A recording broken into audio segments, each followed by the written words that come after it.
sê my, hoekom vloek julle so? Dan sê hulle, juffrou, is die donkies wat ons so leer vloek.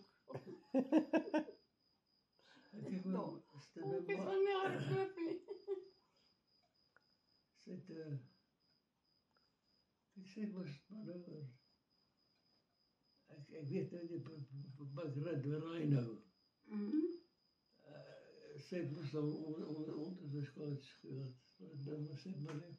Heidelberg. Ja, Heidelberg.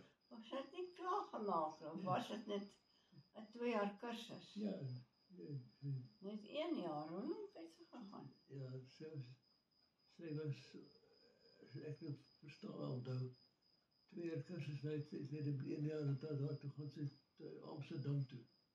En toe stel hulle daar aan. Toe gaan nou sy al skool. Ja, Toe gaan sy skool hou, dit met die malaria. Sy het so daar is my pa ontmoet en dit, hulle dat, malaria, nie die groot griep. groot griep. Ja, En dit sê nou, maar ek sê toe kwalifiseer, vir nou groter, sê my kleinskooltjie, so, ek weet het nie precies nie. Ek sê nou, wat toe hulle nou weer financieel in die moeilijkheid kom, toe was hy weer toe belangrijk, wat so, o ja, dit sê sy is nie genoeg gekwalifiseer. ja, want toe sê daar, toe Sannie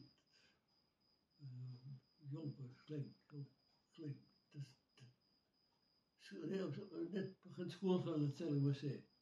Toe maar skool gehou.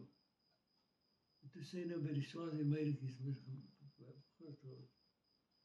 Sy kon Swazie praat voor, sy kon praat. Is dit? En met jou pa het ook reis gewerk, of met lorries gewerk. Nee, hy is een blacksmith. Ja, Perde beslaan, werk van klas. bane, Ja, ons wiel afrecht gemaakt, en alles is goed.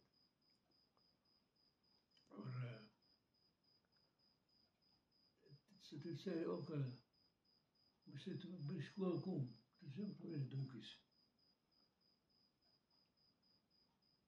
Moes hy by